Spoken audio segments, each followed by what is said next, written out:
Hello friends, मेरे diesel classes में आप लोग का बहुत बहुत फिर से नए सेशन में स्वागत करता हूं। तो यहाँ पे हम छत्तीसगढ़ सामान्य अध्ययन के ठीक है एडीओ के लिए स्पेशल जो है चलाई जा रही है। ठीक है, बाकी छत्तीसगढ़ सामान्य अध्ययन आपको जो है पढ़ना पूरा प्लेलिस्ट में आप चैप्टर वाइज आप जो है पढ़ सकते हैं। ये आपके एग्जाम के दृष्टि से आने वाले लगभग सभी एग्जाम के लिए काम आएगा, चाहे आप पीएससी की तैयारी कर रहे हैं, एडीओ की तैयारी कर रहे हैं, एसआई, पुलिस कांस्टेबल, शिक्षाकर्मी भर्ती, जो भी एग्जाम की आप तैयारी कर रहे हैं उन सभी एग्जाम के लिए काम आएगा। साथ ही साथ इसमें एक्सप्लेन भी डाल दिया गया है। तो एक्सप्लेन में डालने के ये मतलब है कि आने वाले जो पीएससी की तैयारी का जो है अभी एग्ज़ाम दिए हैं, जिन लोगों को यहाँ पे जो है अच्छे स्कोर वगैरह जा रहा है, जो मेंस की तैयारी करेंगे उन उन लोगों के लिए इसको जो है स्पेशल यहाँ पे जो है कंटेंट को रेडी किया गया है। तो आप मेंस के लिए या इंटरव्यू के लिए जो आपका प्रिपरेशन हो जाएगा। ठीक है, बाकी आपको अच्छा लगे, कंटेंट बहुत मेहनत से तैयार किया गया, लेटेस्ट पैटर्न पे जैसे हूबहू क्वेश्चन जो आजकल पूछे जा रहे हैं वैसे कंटेंट को रेडी किया गया। ठीक है, तो ये सभी जो है चैप्टर वाइज आपको जो है पढ़ाया जाएगा और आपको पूरा डिटेल मेंस लेवल तक के आपको पढ़ना है तो प्लेलिस्ट में आपको जो है मिल जाएगा। बाकी चलिए स्टार्ट पंचायती राज जो है स्टार्ट कर दिए हैं सेशन को। तो छत्तीसगढ़ इतिहास है, ठीक है, जिसमें हम हिस्ट्री को प्राचीन, मध्यकालीन और एंशियंट हिस्ट्री को पढ़ेंगे। ठीक है, और प्राचीन इतिहास और आधुनिक इतिहास को हम पढ़ेंगे। पहला क्वेश्चन है कि छत्तीसगढ़ के प्रथम पुरातत्ववेत्ता कौन थे? ठीक है, लोचन प्रसाद पांडे जी, शंकर तिवारी, जगन्नाथ प्रसाद भानु या माधवराव सप्रे। ठीक है, तो छत्तीसगढ़ के प्रथम पुरातत्ववेत्ता कौन थे? जहाँ पे प्रथम पहले इस टाइप के क्वेश्चन होते हैं, अपने आप में क्वेश्चन इंपॉर्टेंट होता है। तो इसका आंसर जो हो जाएगा यहाँ पे लोचन प्रसाद पांडे जी। याद रखिए ये ऑप्शन। तो छत्तीसगढ़ के प्रथम जो पुरावेत्ता कौन है? ये आपके जो हमारे छत्तीसगढ़ के लोचन प्रसाद पांडे जी है। तो इसका आंसर हो जाएगा लोचन प्रसाद पांडे जी। एक्सप्लेन देख लेते हैं। तो लोचन प्रसाद पांडे जी छत्तीसगढ़ के प्रथम पुरातत्ववेत्ता थे। इन्होंने, ठीक है, किरारी के जो काष्ठ स्तंभ तथा गुंजी के जो शिलालेख, इनकी प्रमुख जो है पुरातत्व संबंधित जो है निबंध है। तो इसको आपको याद रखना है। ठीक है, नेक्स्ट क्वेश्चन चलिए देख। अगला क्वेश्चन देखते हैं यहाँ पे छत्तीसगढ़ के प्रथम इतिहासकार। ठीक है, जहाँ पे पहला प्रथम इस टाइप के क्वेश्चन होते हैं, अपने आप इंपॉर्टेंट होते हैं। तो कवि गोपाल मिश्र जी, अंग्रेज अधिकारी चिस्म, बाबू रेवाराम, ये पंडित शशिधर। ठीक है, तो छत्तीसगढ़ के प्रथम इतिहासकार कौन हो जाएगा? तो इसका जो आंसर हो जाएगा बाबू रेवाराम। ठीक है जी, ये जो है छत्तीसगढ़ के जो है मतलब जो है भजन या जो है ये छत्तीसगढ़ के जाने माने जो है कवि कहा जाता है। ठीक है, भजन का जो प्रचार प्रसार जो है इन्होंने किया था। और छत्तीसगढ़ के जो है रतनपुर, ठीक है, ये क्षेत्र के रहने वाले हैं। तो ये जो है छत्तीसगढ़ के प्रथम जो है इतिहासकार की इनकी जो प्रमुख रचना है जो एग्जाम में बार बार पूछा गया है। ठीक है, और आगे पूछे भी जाएंगे, मेंस वगैरह में आया हुआ है। एक्सप्लेन देख लेते हैं। एक्सप्लेन देखेंगे तो बाबू रेवाराम को छत्तीसगढ़ के प्रथम इतिहासकार माना जाता है। इन्होंने विक्रम विलास, कई बार पूछा गया है, इनकी जो रचना है विक्रम विलास नामक ग्रंथ की रचना इन्होंने की थी। तो इसको आपको याद रखना है। तारिके हयवंशी, रत्न परीक्षा, इनकी जो प्रमुख रचना है जो एग्जाम में कई बार आपके पूछे गए हैं। चलिए बढ़ते हैं अगला क्वेश्चन तरफ। थर्ड क्वेश्चन ही प्रागैतिहासिक से लेकर ऐतिहासिक काल तक के चित्रित शैलाश्रय कहाँ है? सिंघनपुर जो आपके रायगढ़ में है, बी है रामगढ़ की पहाड़ी कहाँ पे है? सरगुजा में, ये आपका चंद्रखुरी है। ठीक है, चंद्रखुरी जो आपके रायपुर में है, कुटुम्बसर जो आपके कहाँ पे है? बस्तर में। ठीक है, तो इसका आंसर हो जाएगा यहाँ पे ये ऑप्शन हो जाएगा सिंघनपुर जो गुफा है कहाँ पे है? रायगढ़ जिले में। ठीक है जी, तो इसको आपको याद रखें, जहाँ पे जो है सर्वाधिक मात्रा में, ठीक है, सर्वाधिक मात्रा में शैलचित्र यहाँ पे जो है प्राप्त हुआ है। और ये जो है, ठीक है, प्रागैतिहासिक से लेकर ऐतिहासिक काल तक के जो है चित्रित शैला, ठीक, चित्रित शैलाश्रय मतलब जो है चित्रों के माध्यम से जो है ये चित्रकारी वगैरह यहाँ पर उस समय जो है, ठीक है, यहाँ पे किया गया था। तो ये जो है सिंघनपुर रायगढ़ में जो है प्राप्त हुआ है। ये ऑप्शन हो जाएगा। ठीक है, ये रामगिरी पहाड़ी कहाँ है? सरगुजा में। ठीक है, चंद्रखुरी रायपुर में है। ठीक है, चंद्रखुरी जो माता कौशल्या का जो है मंदिर वगैरह बना है, कुटुम्बसर जो बस्तर है। ठीक है, ये सभी एग्जाम में क्वेश्चन पूछे गए हैं। एक्सप्लेन देख लेते। तो छत्तीसगढ़ की जो प्राचीनतम शैलाश्रय सिंघनपुर रायगढ़ जिले में स्थित है। यहाँ पे प्रागैतिहासिक से लेकर ऐतिहासिक काल तक के शैल चित्र जो है प्राप्त हो, क्योंकि शैल चित्र के लिए बहुत ही प्रसिद्ध है रायगढ़ पे। ठीक है, जहाँ पे बहुत सारे जो है शैल चित्र वगैरह यहाँ से प्राप्त हुए हैं।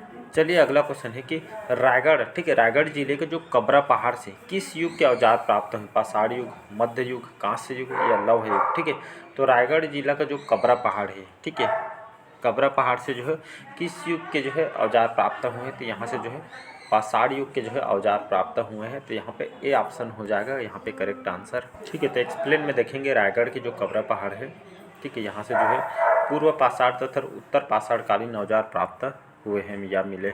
चलिए बढ़ते हैं अगला क्वेश्चन। छत्तीसगढ़ के निम्नलिखित स्थानों से पाषाण युगीन औजार प्राप्त, ठीक, मतलब जो है पाषाण युग के जो है औजार यहाँ से जो है प्राप्त हुए हैं। कौन कौन से? धनपुर जो आपके बिलासपुर से, अर्जुनी जिला दुर्ग से, सिंघनपुर जिला रायगढ़ से, या जो है कबरा पहाड़ जिला रायगढ़ से। तो पाषाण युग के जो है कालक्रम जैसे पूर्व पाषाण युग, मध्य पाषाण युग, उत्तर पाषाण युग तथा नवपाषाण युग के अनुसार इन स्थानों से प्राप्त औजारों का क्रम जो है कूट के आधार पर इसको जो निर्धारित करना है, क्योंकि ऐसा टाइप के क्वेश्चन आजकल बहुत पूछे जा रहे हैं। ठीक है, तो यहाँ पे A B C D यहाँ पे दिया गया है, तो इसका आंसर हो जाएगा सी ऑप्शन 3 4 1 2। ठीक है, तो यहाँ पे आंसर 3 4 1। तो यहाँ पे देखेंगे तो ये आपका सिंघनपुर जिला रायगढ़, ठीक है, यहाँ से जो पाषाण युग के औजार प्राप्त हुए हैं। इसके बाद एक कबरा पहाड़ कौन से जिले में आता है? तो ये आपका रायगढ़ जिले में आता है। इसके बाद आपका धनपुर, ये जो है मतलब बिलासपुर जिले के अंतर्गत आती है। और अर्जुनी यहाँ से दुर्ग जिले के अंतर्गत यहाँ से जो है पाषाण युग के जो है औजार, जिसमें कुल्हाड़ी वगैरह जो है यहाँ से प्राप्त हुए हैं। बाकी एक्सप्लेन भी देख लेते हैं। ठीक है, तो छत्तीसगढ़ में पूरा पाषाण काल के अवशेष रायगढ़ के सिंघनपुर, कबरा पहाड़, बोतलदा, सोनबरसा आदि स्थानों से प्राप्त हुए हैं। वहीं मध्य पाषाण काल के जो अवशेष बस्तर क्षेत्र के कालीपुर, राजपुर, गढ़दनौरा, गढ़चंदेला, कड़ा घाट आदि से प्राप्त हुए हैं। उत्तर पाषाण काल के जो अवशेष रायगढ़ के कबरा पहाड़, सिंघनपुर, बोतलदा, महानदी घाटी, ओंगना, कर्मागढ़ आदि स्थानों से, जबकि नव पाषाण काल के जो अवशेष दुर्ग के अर्जुनी, राजनांदगांव के जो है बोनटीला और चितवा डोंगरी तथा रायगढ़ के जो है टेरम से यहाँ पे प्राप्त हुए हैं। ठीक है, तो ये सभी जो है यहाँ से प्राप्त हुए हैं। चलिए नेक्स्ट क्वेश्चन है।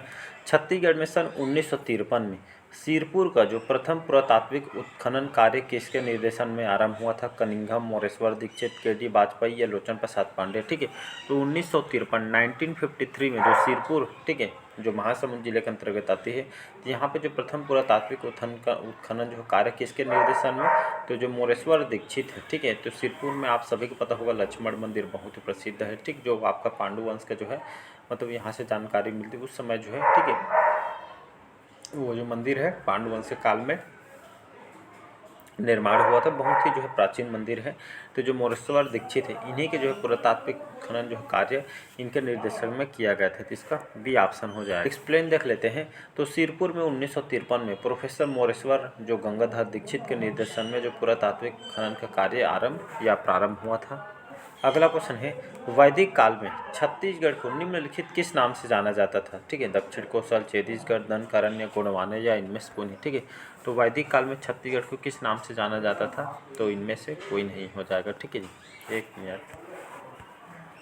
तो यहाँ पे जो है, ठीक है, मतलब वैदिक काल में इनमें से कोई नहीं, इसका तो आंसर हो जाएगा। बाकी तो ठीक है, मतलब जो है ऋग्वैदिक काल में, ठीक है, ऋग्वैदिक काल में छत्तीसगढ़ का वर्णन जो है यहाँ पे जो है नहीं, बाकी जो है वैदिक काल में जो है उल्लेखित किया गया है। ठीक है, जिसमें जो है मतलब यहाँ पे जो है छत्तीसगढ़ की जानकारी प्राप्त होती है। बाकी ऋग्वैदिक काल में यहाँ पे जो है प्राप्त नहीं, बाकी किस नाम से वर्णन किया गया अभी तक यहाँ पे जो है हम पता नहीं किए गए हैं, तो इसको आपको याद रखना।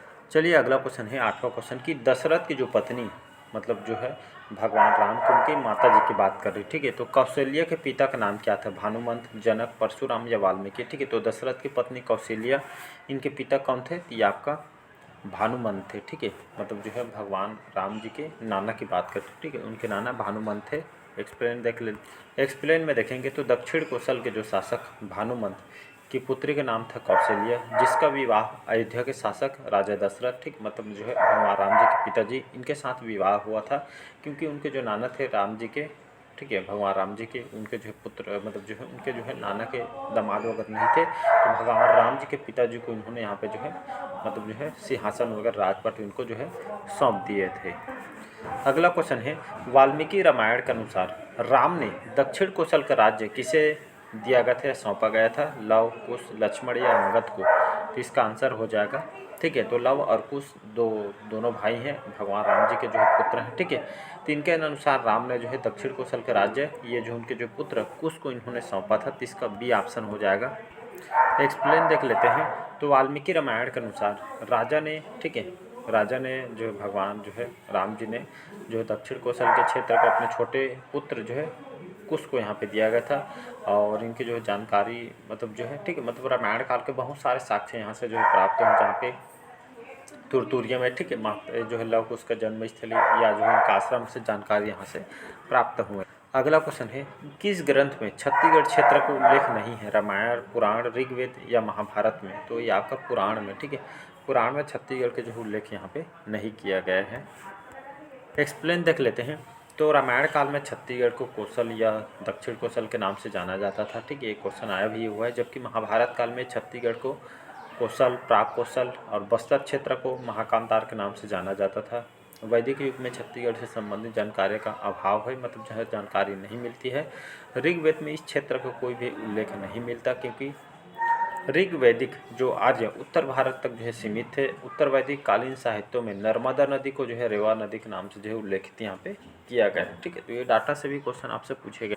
चलिए अगला क्वेश्चन है, महाकांतार की पहचान किससे की जाती है? महानदी घाटी के क्षेत्र से, बस्तर से, हावा के जो जंगली प्रदेश से, या रायगढ़ के क्षेत्र से, या उपयुक्त में से कोई नहीं। तो महाकांतार, ठीक है, तो जो है महाभारत काल में इसको जो है महाकांतार कहा गया है।